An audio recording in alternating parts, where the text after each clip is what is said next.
Welcome to another episode of Viatorian Voices, where our conversations on the way give witness to the ministry and spirituality of walking with youth and those who go underserved, as we strive to do everything well so that through us Jesus may be adored and loved.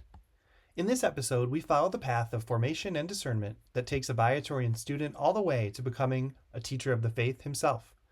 Mr. Daniel Zundel graduated from Saint Viator High School in 2006.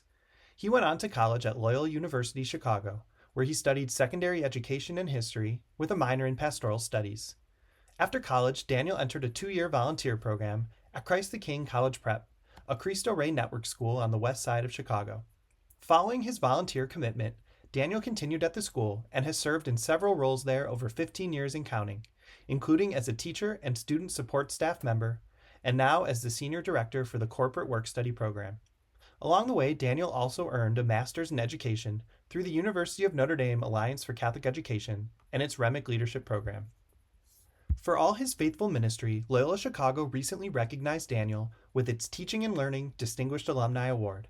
The announcement reads, "Through his student-centered approach, Zundel provides a transformative Jesuit education and builds strong relationships with his students. His dedication to serving others and embodying Loyola's values makes him a standout alum." I'm your host, Associate Dan Masterton, and full disclosure, Daniel and I have known each other since our time as St. Viator students in the 2000s. After you listen, help us tell the Viatorian story by rating our podcast in your favorite app, sending this episode link to a friend, and praying for and encouraging young men considering Viatorian religious life. To begin, I asked Daniel to share some reflections and memories from his time as a St. Viator student so we could hear where it all began. Enjoy the conversation. I think what first comes to mind is my experience doing volunteering. So with campus ministry, there would be soup kitchens twice a month. So one at St. Thomas of Canterbury, and the first, if I remember correctly, first Tuesday of the month, and then the third Tuesday of the month was at the Franciscan Outreach. And so I would do both of those each week. And so that's really where I got my feet wet and what it meant to be a volunteer and what that looks like. And so through that, I met now Father Corey, then Brother Corey. He was there my first year. So my freshman year, he was on campus.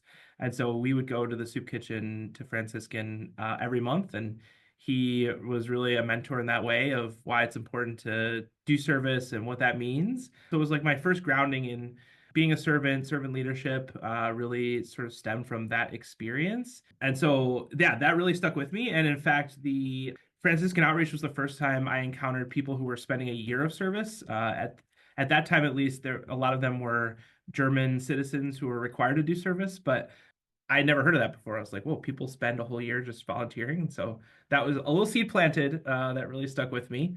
So I was very involved in campus ministry, so did a lot, spent most of my time and energy in the world of campus ministry, on the leadership team for campus ministry, planning retreats, planning liturgies. I was a Kairos leader, and so that was my life. That's what I did. And then I was also in stage crews, was on stage crew and then stage managed my senior year. So yeah, those were some of the biggest pieces that I remember. And then as far as Viatorians, in addition to Brother Corey, Brother Gosh was a big influence in my freshman year, honors English class. And so I've kept in touch with him over the years. And then Brother Rule was, I mean, how could you not, may he rest in peace. So he taught me how to write and write well and be thoughtful about the words that I use in my writing. So always a lasting imprint. I'll never forget when Brother Rule passed and the online tribute book opened. Someone wrote, "Brother Rule, comma, you are the reason I know how to use a semicolon, semicolon. You are the reason why I never use one." That always made me laugh. But actually, if I remember correctly, I want to say you were a leader on the Quest retreat that I went on, which was the first retreat I chose to go on voluntarily. And so our paths were intertwined from ages ago. What's fascinating about my retreat experience was, so I had what I would say a not great retreat experience in like elementary school and middle school. And so I had this negative view of retreats. And then I went on Quest the first time and I was like, oh, actually, this is what a retreat really is. And so that really actually sparked my passion for, I want to do more of this. Yeah, that's great. I think a lot of times people might lose a sense of their faith because they don't see it practiced well. And then once you see it done well, it's like really magnetic and attractive for sure. So from St. Viator High School, you go on to college. What was it like to decide where to go to school? What was going through your head when you were thinking about what you might want to study, might want to do? What was your your prayer or discernment as a teenager like if it was happening already? Absolutely. Well, a fun fact about me is that I used to play school when I was a kid, so It's awesome. I have long known I've wanted to be a teacher. That was just what I knew I wanted to do. So, which was great because then when I was looking at schools, I was thinking about what schools were strong for education, and so that's where I applied. So I ended up applying to Loyola, Northwestern, Illinois Wesleyan, and Benedictine. Got waitlisted at Northwestern and got into the other three. So I visited all of them, and ultimately it became about money. So Loyola gave the biggest package, but really in hindsight, as I think about like that pivotal moment, was Loyola also felt like home. Like I remember visiting Northwestern and feeling like, no, this is not the place for me. So even though I got waitlisted, it didn't really matter. I was like, no, I whatever was about that visit, it just was like, no, that this place doesn't feel like home. But Loyola always did, and they had a really good education program, so it was a win-win. But they also gave me the best financial aid package, and so that also sealed the deal on that. Basically, I went from Viatorians to Jesuits, so I just like I had that through line of a faith doing justice and being active in that, and so that's been really impactful, I think, on my formation. Yeah, one of my favorite fun facts is that our founder, Father Curbs, when he went to Rome to get the Viatorians approved by the Pope, stayed at the Jesuits generalate and got advice from the Jesuits leadership about how to Wow. finish all the paperwork and get things before the Pope in the proper way. And he was kind of ill during the visit, so they kind of became his hospitality there too, which is a neat intertwining another way. Wow. Yeah, that's really cool. So from college, you decide to seek out this volunteer program at Christ the King. And as a young adult with a college degree, you come into this school in the Cristo Rey network with this unique mission. Can you talk a little bit about what goes on at Christ the King that drew you in and why it was a good fit for you as you were coming into your educational career? Absolutely. Well, my journey to Cristo Rey really actually starts when I was in high school. So the Viatorian started Waukegan, Cristo Rey Waukegan in 2004. And then the Bridges Retreat was started. Were you part of that, part of the creation of that? That's what my I brain was on remembers. Bridges One, yeah. So Yeah, that's yeah. another one where we have Yeah. So I never actually did that retreat, but I knew it existed. And so through that, like the seed was planted that there's a school out there that is intentionally for families who can't afford to go to a Catholic school. And so we want to make sure that they have the same access to college prep education and the same resources as other students are able to access. And I was like, wow, that it always was like a seed planted in the back of my mind. And then I had these seeds planted for post-grad volunteering. And so both at Saint Viator through meeting the folks at Franciscan Outreach, but then also in my campus ministry work at Loyola, it was all about, well, what are you going to do after graduation? Here are all these post-grad volunteer opportunities. I did service opportunities that encountered people who were doing that. So I had all these seeds planted. So I get to senior year and I said, well, I know two things. I know one, I want to be a volunteer when I graduate. And two, I know that in order to be a teacher effectively, it's an art and a science. And so you got to practice. It's not something you learn and then let it sit on a shelf. Like you got to actually do it. So I knew that I wanted my volunteer opportunity to be in a school. So I actually applied to Jesuit Volunteer Corps and only interviewed at Cristo Rey schools. So I interviewed at Cleveland, Detroit, and Newark. And then while I was in the middle of that process, I just happened to go to this small post-grad volunteer fair at Mercy Home.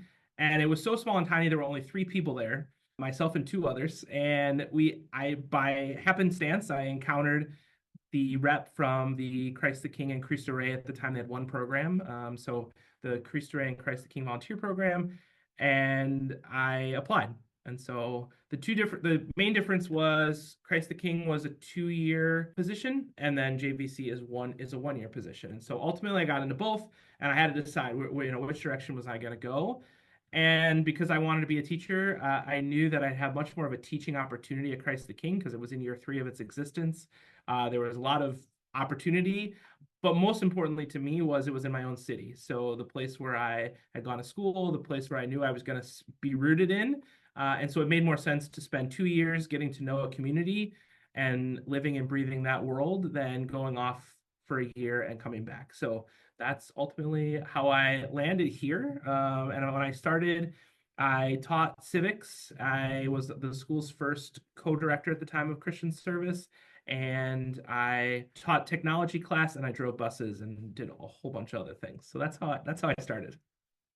Yeah, Catholic ministry and education, especially, is so founded upon people with generous spirits and creative hearts who are willing to kind of jump into things and help where they're needed, but then also to be part of a mission and serve a need and people who have a definite need that you can meet and help respond to. So now you've been at Christ the King for a little while, and you've stepped into different roles and had different titles. But underneath that all has got to be this sense of vocation, right? Like what do you think in the midst of the different desks you've sat at or the Yeah. different things that might have been listed in your email signature? What's the vocational piece for you in being at Christ the King with those students? I think what I've really learned being rooted in a community is being able to witness the joy that is here, being able to witness the hard work of families, being able to witness the realities of the world.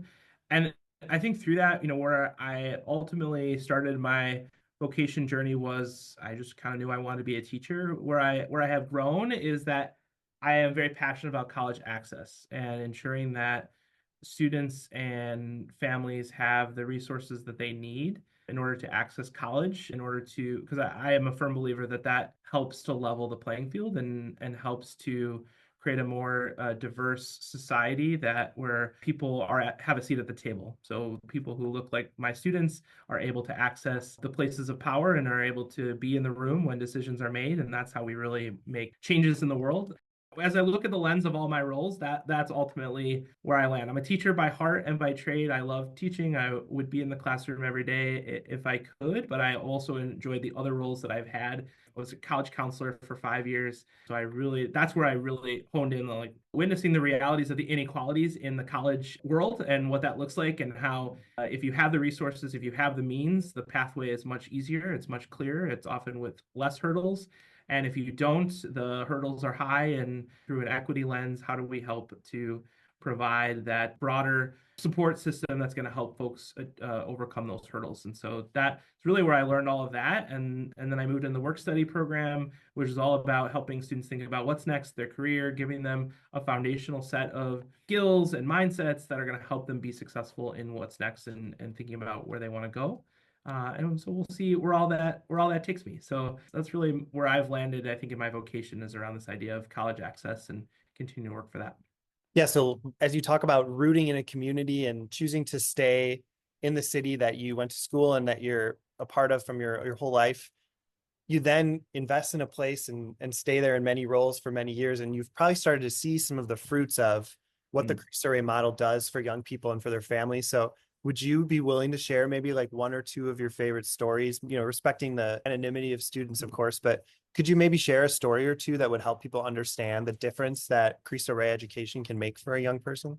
Absolutely. I think I have many, but I'll try to come up with a few Yeah. short ones. But most recently, I was at a Christmas party, and alum from our second class, and so he was my first class I ever taught, technology fifth period.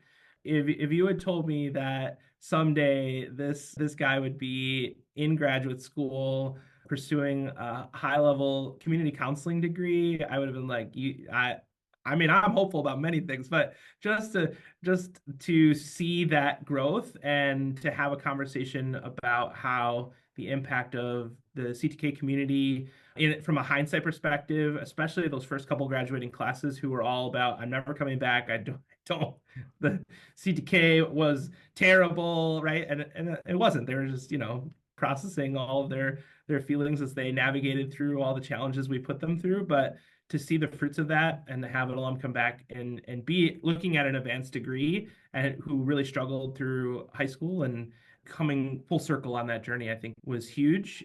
And I should say the other piece is I've had the blessing of hiring 4 alumni in my office, and so that's the other piece. We have 5 total, six now in the building, and that's been the other full circle piece for us is alum coming back, because all to me that's our goal and desire is we want our students to stay rooted in this community as well, and we want them to be the leaders of this community and to continue to do the work that is needed. So to have students come back and contribute back to even their own school community has been great.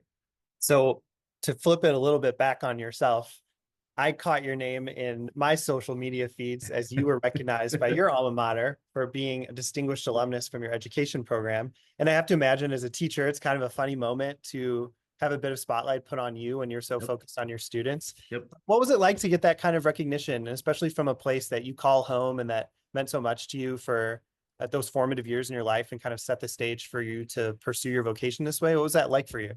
I think for me initially it was like a really big shock because the nomination was, a professor who I love and really appreciated her mentorship during my time at Loyola. But it's been 15 years. It was an email out of the blue, and I was like, well, this is wild. That's the hallmark of a teacher. There's just so many teachers in education who are just every day wake up and are all about the grind of teaching, of just being a steadfast support for students, and showing up every day, which is the most important piece, and saying that I care about you and I'm going to be here to support you and push you and hold you to high expectations. And so while it was my short moment to be recognized for that, I just think like that's what people do each and every day. And I think that's what's most important. Yeah, so what would you say to, a high school student, maybe some of your own students, a college student, maybe a young adult who's a bit up in the air about what they'd like to do with their lives or how to figure out what God might be inviting them to consider? What would you say to someone who might consider becoming a teacher or studying education or getting into work in a school in some capacity? Catholic schools have a lot of paths to accompany young people. What would you say to a young person who's maybe discerning and would consider education? I think my first thought is do it. We need you. When we have students who work in elementary schools here through our work study program, I am always excited because for so many years, if you ask students, what do they want to do? No one ever said, I want to be a teacher, I want to work in a school. And I think that's unfortunate because ultimately we need good teachers, we need good educators, we need people who care about their community who are going to be in the schools of the future. And so what I would say is we need you. And I think the reality of teaching is that it's hard. It's a hard gig, and every single year you're learning and you're engaging with your students, but it's also exceedingly rewarding, and the opportunity to see a student grow through the years and to have them come back and or not. Sometimes that you don't even know what seeds you planted, but ultimately the seeds you do plant truly bear fruit in the future. And to be able to see that happen, I think is pretty rewarding. So if you're thinking about it, do it. That's what I would say. That's all for this episode of Viatorian Voices. We'd like to thank Daniel for his reflections and his witness. We pray for Daniel and all those ministering to students in the Cristo Rey network, from Christ the King to our own Cristo Rey St. Martin and Cristo Rey St. Viator. Viatorian Voices, Conversations on the Way is a production of Viatorian Vocation Ministry. The Viatorians are professed brothers and priests, together with women and men lay associates, who proclaim Jesus Christ and his gospel and raise communities where faith is lived, deepened, and celebrated. In the footsteps of Venerable Louis Querbes and under the patronage of Saint Viator, we strive to do everything well so that through us Jesus may be adored and loved. This includes Saint Viator High School in Arlington Heights, Illinois. Saint Viator is a Catholic college preparatory community of learning called to provide religious formation and an academic program of excellence to young men and women. Saint Viator was recently recognized as a 2024 National Blue Ribbon School. To learn more about Saint Viator High School, including exploring employment opportunities, visit saintviator.com. That's SAINT Viator.com. You can also follow them on social media at Saint Viator HS. That's SAINT Viator HS. To learn more about our community, visit Viatorians.com or follow us on social media at Viatorian USA. Young adults seeking to connect with faith-filled peers can request to follow at ViatorianYA on the Way on Instagram, where our young adult community is building pathways together to walk in faith. Those seeking support and accompaniment in exploring God's invitations for them are invited to reach out to Vocation Ministry. Send us a DM on social media or email us to start a conversation. Remember, you can help us tell the Viatorian story by rating our podcast in your favorite app, sending this episode link to a friend, and praying for and encouraging young men considering Viatorian religious life. On behalf of Brother Peter and the Viatorian community, I'm Associate Dan Masterton. Venerable Louis Querbes, inspire us. Saint Viator, pray for us. Adored and loved be Jesus.